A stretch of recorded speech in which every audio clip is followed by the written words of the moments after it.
Shalom saudara, edisi Voice of Pentecost kali ini kita akan membahas mengenai proses menjadi murid.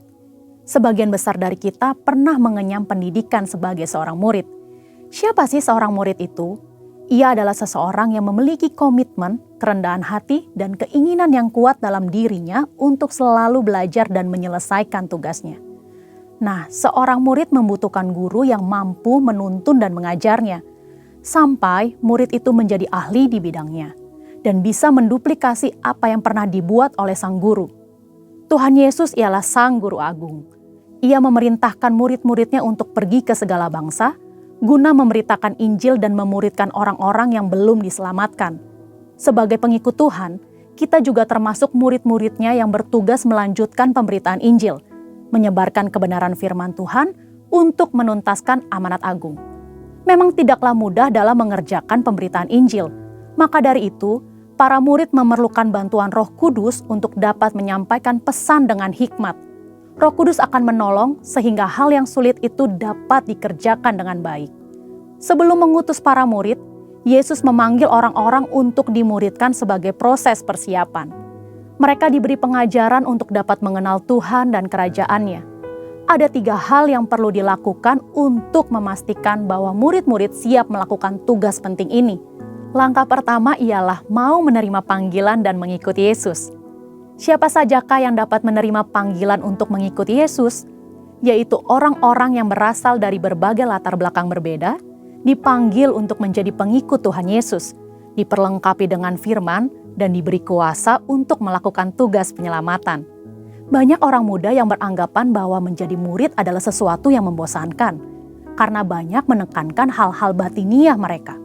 Pandangan itu tidak tepat, karena menjadi murid Kristus adalah kehidupan yang penuh gairah kudus yang akan membawa kepada kepuasan dan kebahagiaan. Yohanes 8 ayat 34 berkata, "Sesungguhnya orang yang berbuat dosa ialah hamba dosa." Dosa mengikat manusia dan membuat orang melakukan hal-hal buruk dan salah berulang-ulang sampai menjadi kebiasaan berdosa. Sebagai murid yang menerima panggilan, kita perlu memiliki kebiasaan baru yang menyenangkan hati sang guru. Untuk mengubah kebiasaan lama menjadi baru, diperlukan proses yang disebut pemuritan. Pemuritan akan membawa kebiasaan baru dalam kehidupan orang-orang yang melakukannya. Tujuan Yesus memuridkan ialah agar para murid siap melakukan tugas yang besar, yaitu pemberitaan kasih Tuhan yang menyelamatkan manusia dari dosa. Salah satu aspek penting yang perlu dimiliki oleh seorang murid adalah memperbesar kapasitas manusia rohnya. Yang kedua ialah murid bersedia untuk diajar. Untuk mengalami perubahan hidup dari manusia lama menjadi manusia baru, murid-murid perlu firman Tuhan yang disampaikan terus-menerus sampai mereka memiliki kerelaan hati untuk mau berubah, diajar, dan taat melakukan perintah Tuhan. Sikap inilah yang sangat diperlukan pada diri seorang murid. Karena tanpa hati yang mau diajar, orang akan terus-menerus mengalami pergumulan dalam batinnya ketika menerima firman. Kita belajar dari Simon Petrus. Ia adalah seorang nelayan.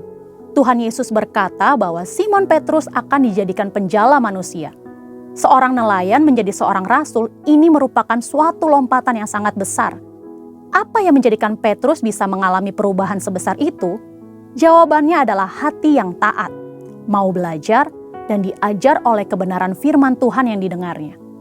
Dalam pengiringannya bersama Yesus, sedikit demi sedikit terjadi perubahan dalam diri Simon Petrus.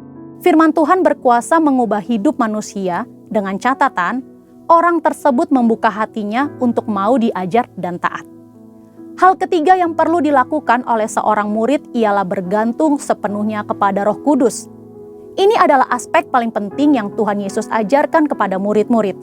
Ia menjalani kehidupan yang sangat bergantung kepada Roh Kudus. Ia memerlukan pelatihan dan praktek dalam kehidupan sehari-hari. Dalam Kisah Para Rasul 1 ayat 8 berkata, "Tetapi kamu akan menerima kuasa kalau Roh Kudus turun ke atas kamu, dan kamu akan menjadi saksiku di Yerusalem dan di seluruh Yudea dan Samaria dan sampai ke ujung bumi."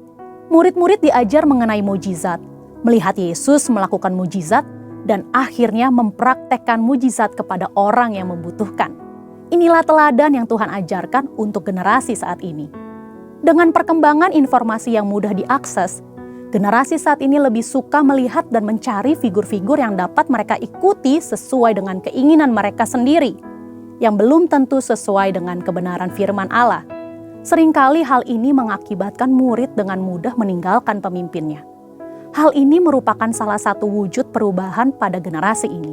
Itulah mengapa kita sebagai murid Kristus perlu memiliki keteguhan hati untuk mau dimuridkan dan mengerjakan proses pemuritan itu sendiri. Perlu tuntunan Roh Kudus untuk kita memilih pemimpin atau figur teladan yang sesuai dengan karakter Yesus. Dan untuk para mentor, tetap semangat dan terus membangun diri agar melahirkan murid-murid yang siap menyelesaikan amanat agung. Untuk penjelasan lebih lengkap dari tim teologi kami, silahkan klik link yang ada di atas atau scan QR Code yang tersedia. Tuhan Yesus memberkati.